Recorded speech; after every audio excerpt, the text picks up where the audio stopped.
Olá, pessoal. Eu sou Andréa Biar e este é o programa FBM Talks, uma iniciativa da Fundação Brasileira de Marketing com apoio da Associação Comercial de São Paulo.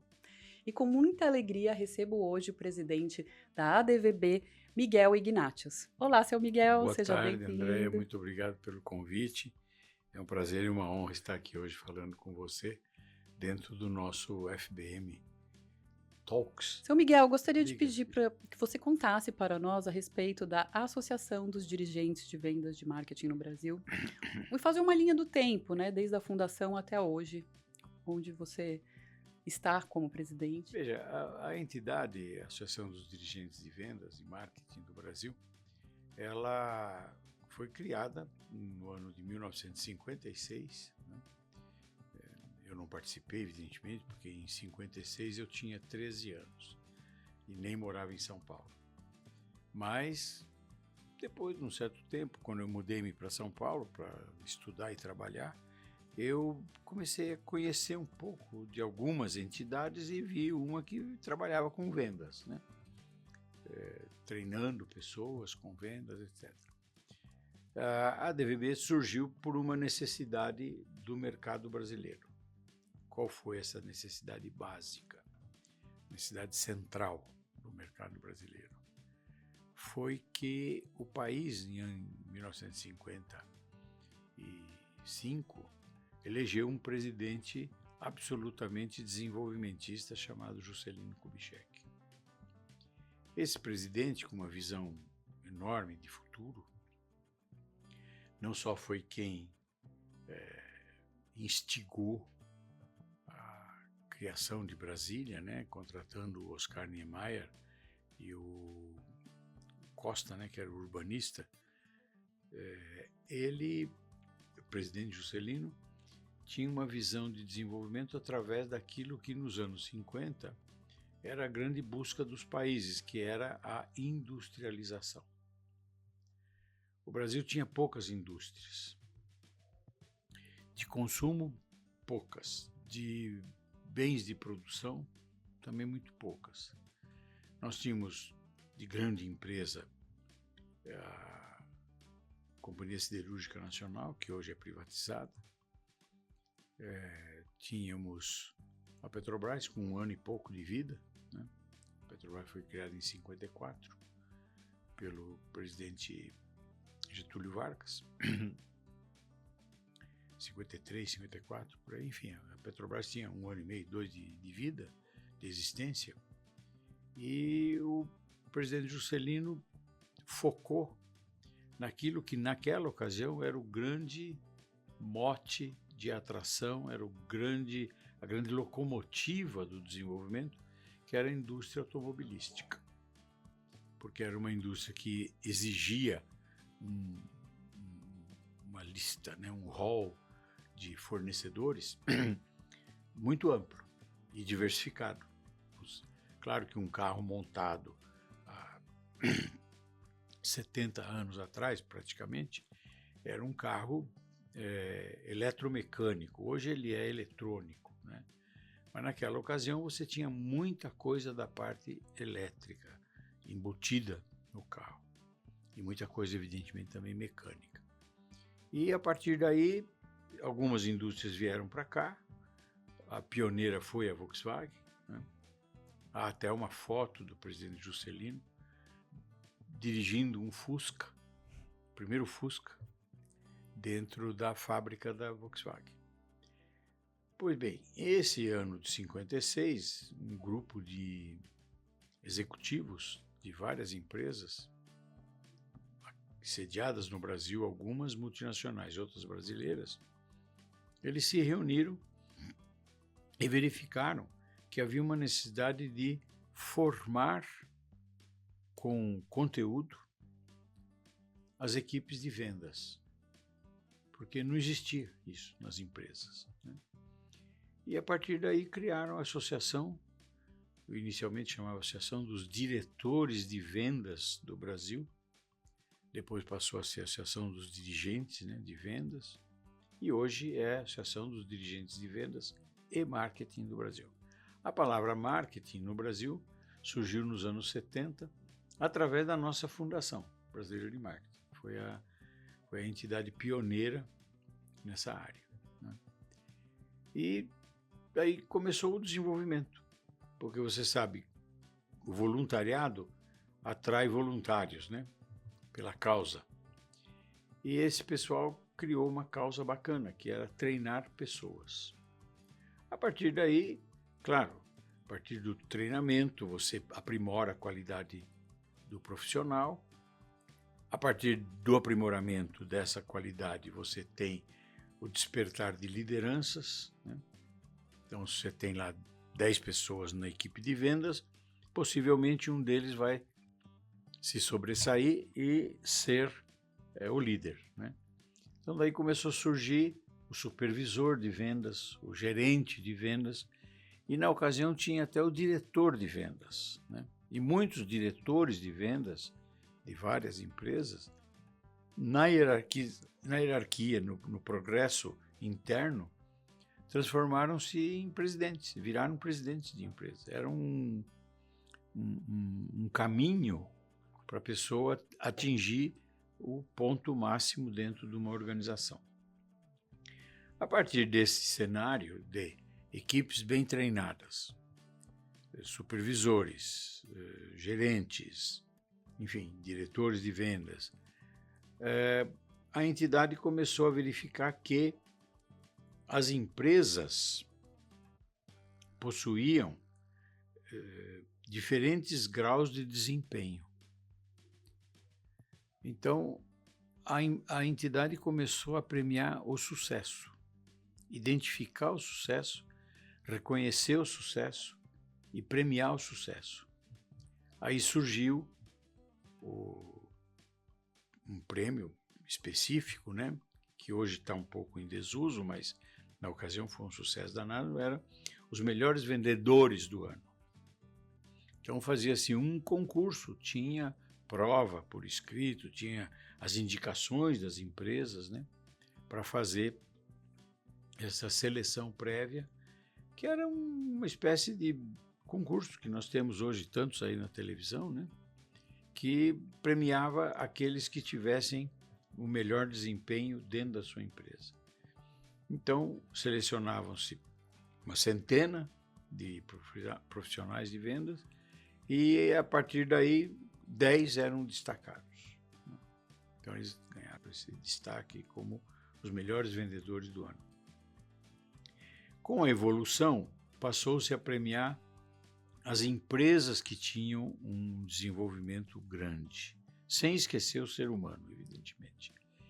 E essa premiação chamou-se, a DVB criou uma sequência chamada TOP. TOP de marketing, TOP de turismo, TOP de meio ambiente e assim por diante, vários itens TOP. E o primeiro TOP foi esse, de marketing, que era para premiar o sucesso, para premiar o progresso das empresas. Aí, em seguida, identificou-se que o sucesso da empresa estava intimamente ligado à liderança. Então, aí criamos aquilo que era para premiar o alto nível de cada empresa. Foi criado o prêmio Homem de Vendas do Ano, chamava esse o título inicial, Homem de Vendas do Ano. Hoje, esse mesmo título chama-se Personalidade de Vendas do Ano, porque nós sabemos o quanto as mulheres estão ocupando os espaços legitimamente, progredindo dentro das estruturas das empresas, e com isso não tem sentido você dar um prêmio para uma mulher e chamá-la Homem de Vendas do Ano. E para não ficar homem de vendas num ano e no outro ano mulher de vendas do ano, criou-se um substantivo neutro, né, que é personalidade de vendas, que cabe tanto para feminino quanto masculino. E passamos a premiar, então, desde 1962, esse condutor do sucesso empresarial. E o primeiro, por uma feliz decisão na ocasião, foi uma empresa sediada no interior, em Santa Bárbara do Oeste, chamada Home, porque a Home fez uma parceria com uma empresa italiana e lançou no Brasil um carro que foi um sucesso imenso, chamado Romizeta. O Romizeta era um carro só de 2 lugares, era o motorista e mais um. Ele não tinha porta lateral, a porta dele era pela frente, como se você abrisse o motor, mas não era, não tinha. O motor era embaixo. Então, esse era o carro, né? Claro que hoje não tem nenhum deles mais circulando. Tem exposição, mas né? tem Uma coisinha, exposição, museu, tem museus, né? Sim. E tem Lindinho. nessas redes, né, da internet, se você clicar lá carro Romizeta, vai aparecer o desenhozinho dele, né? E foi um sucesso porque ele foi lançado, obviamente, dentro daquele conceito de carro pequeno, popular, e que tivesse uma certa, digamos assim, quase que para concorrer com o velho Fusca, o velho Volkswagen, né? Aquele besouro, né, que chamava, que era de 2 portas e cabia o motorista, o motorista, o passageiro e 2 atrás, 3 apertadíssimos, mas 2 com um certo conforto. Mas o Romizeta foi lançado apenas para 2, o motorista e o passageiro, né? E foi um sucesso. E assim foram vários eleitos ao longo do tempo, né? No ano passado, o eleito foi o Alfredo Kotait, que era presidente da Associação Comercial, da Federação das Associações Comerciais e da Confederação das Associações Comerciais, parceiro nosso aqui dentro da casa. Este ano foi eleito o senhor Antônio Carlos Piponzi, que é da família controladora, e ele em particular foi o grande motor, né, do progresso da Raia, que hoje chama RD Saúde, a empresa, né? Uma empresa que tem 67 ou 65 mil funcionários, mais de 3 mil estabelecimentos físicos, né? Sustenta escolas, sustenta algumas ações sociais de grande impacto, e ele foi o eleito esse ano. E só para concluir, senão fica muito longo esse monólogo aqui, nós criamos também 2 organizações. Uma é a FBM, que é o que dá o nome aqui ao nosso programa, né? A FBM Talks. E a outra entidade que nós criamos foi o Instituto de Responsabilidade Socioambiental.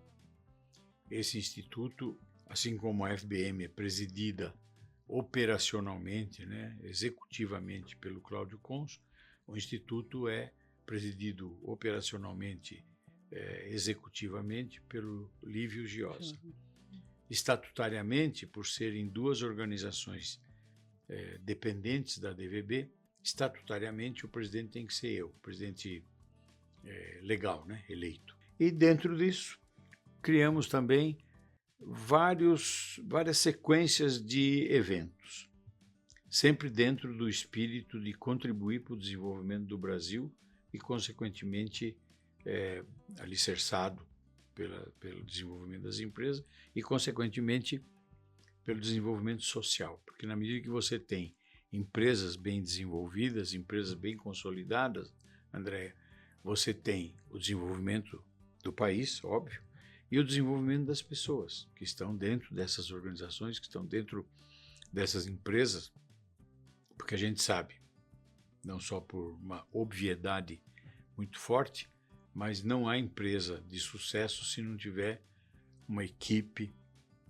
interna, os recursos humanos também bem preparados. Não adianta, você pode ter a melhor maquinária do mundo, o melhor computador do mundo, você pode ter a inteligência artificial do mundo, se você não tiver pessoas bem preparadas dentro das empresas, as empresas não terão sucesso.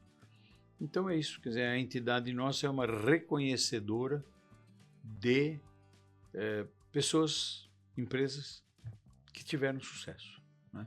Então é isso, é uma entidade que visa olhar para frente, né? Conhecimento, que é o nosso lema, né? Conhecimento, reconhecimento, né? Conhecimento pelo grau de ensinamento. o reconhecimento pelo grau de sucesso, né? E o relacionamento, porque o mundo é feito de relacionamentos.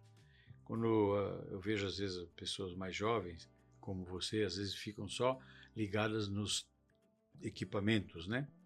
Seja o celular, seja o computador, não é suficiente aqui para o meu sucesso e tal. Não é.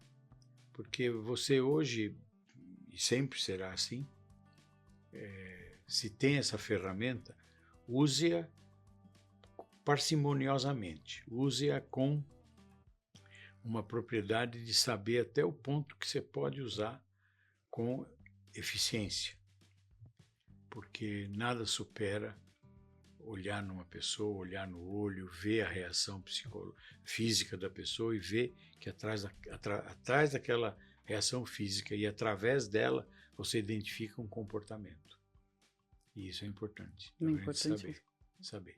Isso a vida ensina, evidentemente, mas também tem maneiras de você aprender e acelerar esse conhecimento, né, intelectual, que é uma forma de você ter ferramentas de progresso e alicerces sólidos para você construir o edifício da vida, seja profissional, seja empresarial. E a fundação da FBM, da Fundação Brasileira de Marketing, a criação da FBM, como foi essa A ideia? fundação da FBM foi uma decorrência de um progresso também da ADVB. Sim. Porque, você sabe, vamos hoje passar um pouquinho para trás, nos anos 70. Você não tinha, no Brasil, nos anos 70, nem a máquina de fax. O fax surgiu 5, 6 anos depois. Você não tinha computador. Celular, então, nem pensar. Existia um fato, André, muito engraçado, que quando eu conto as pessoas ficam assim, abismadas, né? Existia um emprego nas empresas que chamava boy de linha. Já ouviu falar nisso? Nunca. Não. Você é jovem. Boy de linha significava o seguinte: a gente tinha uma equipe de jovenzinhos, sejam meninas ou meninos, que ficava com o telefone fixo no ouvido. Quando dava linha, significava que podia ligar. Aí ele gritava: chefe, deu linha. Aí o chefe vinha e liscava o que ele queria. Boy ou girl, né, de linha, né? Porque era raro você ter linha. Você tirava o telefone do gancho, estava mudo. Ficava 5, 6, 10, 15 minutos para fazer põe. A hora que fazia põe, porque tinha linha, você podia ou discar ou até falar com a telefonista. Porque às vezes tinha áreas das cidades que não era por disco. Tecla, então nem pensar, não era por disco. Você tinha que esperar a telefonista falar, pois não, que número o senhor quer? Aí você falava o número para ela. Olha, eu quero que ligue no 3459. Ela ligava. Clec, clec, clec, aqueles ganchos que ela tinha na central. Então, nos anos 70, equipamentos, como hoje a gente fica nervoso quando em 1,5 segundos o celular não lhe responde, não dá acesso, isso que porcaria, dá vontade de jogar fora. Não, tem que ter paciência. Aí o que aconteceu nos anos 70, né? As empresas começaram a ficar maiores, as equipes maiores, o Brasil começou a exportar um pouco de produto, não commodities como hoje a gente também exporta ainda, né? Mas produtos industrializados ou semi-industrializados. O Brasil começou a exportar. Então, as empresas começaram a ter uma maior quantidade de recursos humanos, de seres ligados à área comercial. Essas áreas comerciais demandavam uma organização. Para organizar, você tem que ter um líder. Para você ter um líder, você tem que ter um sublíder. Enfim, você criou uma hierarquia. Então você tinha o que entrava hoje lá, era o vendedor de chão de fábrica, que a gente chamava, né? O vendedor básico.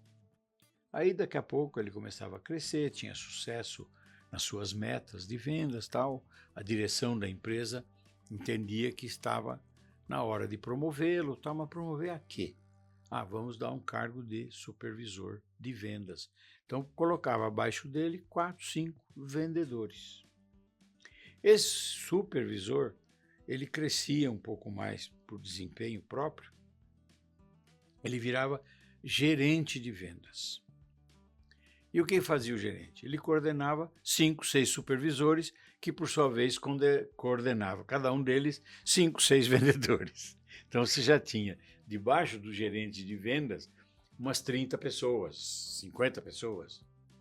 Esse gerente, se ele crescesse mais ainda em termos de qualidade dentro da empresa, ele viraria diretor de vendas ou diretor comercial, né? Ora, se você tem um nicho, vamos chamar assim, em linguagem de mercado, de diretores de vendas ou diretores comerciais. Se você tem outro nicho, pensa na pirâmide, né? Um outro nicho de gerentes comerciais ou gerentes de vendas.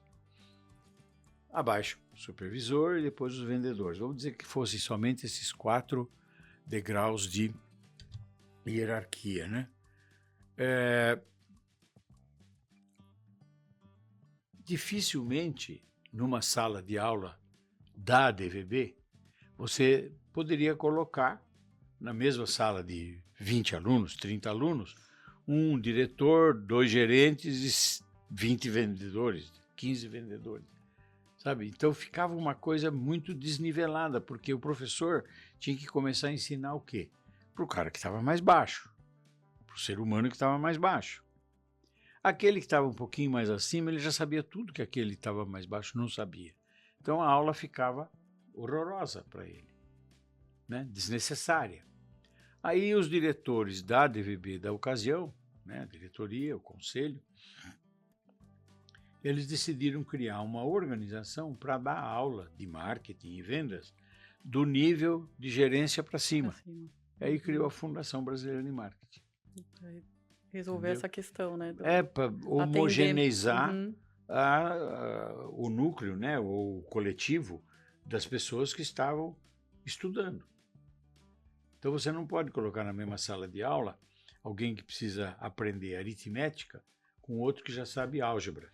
Então ficou-se nessa divisão, chamemos assim, educacional, de que a ADVB ficou com seus cursos e a Fundação Brasileira de Marketing montou os cursos da área do nicho, né, de gerência e diretoria de marketing e vendas. Aí criou-se a fundação. Eu fui presidente pela primeira vez em 1981, tive uma reeleição que o estatuto permitia. Depois voltei a ser presidente em 1996, aí já eram permitidos pelo estatuto, tinha ocorrido uma reforma estatutária, eram permitidas 2 reeleições, eu consegui me reeleger 2 vezes, então fiquei 6 anos. Depois voltei em 2006, também para mais 6 anos, 2 mais 2 mais 2. E agora, em 2023, sucedendo meu amigo Aristides, eu fui indicado pelo conselho e eleito, né? Tomei posse em 1º de novembro do ano passado. Então, nós estamos hoje falando em 31 de outubro, né? Então, amanhã eu completo 365 dias ano, não é isso, de Miguel? mandato, Parabéns, né? Amanhã, exato. E vai até 1º de novembro de 25. 25, né? Estejam com a gente no próximo programa. Provavelmente seu Miguel vai voltar mais vezes. Vamos ver como é que vai ser, né? O rendimento desse aqui. Deixem seu comentário, seu like, curtam, compartilhem com os amigos. Muito obrigada.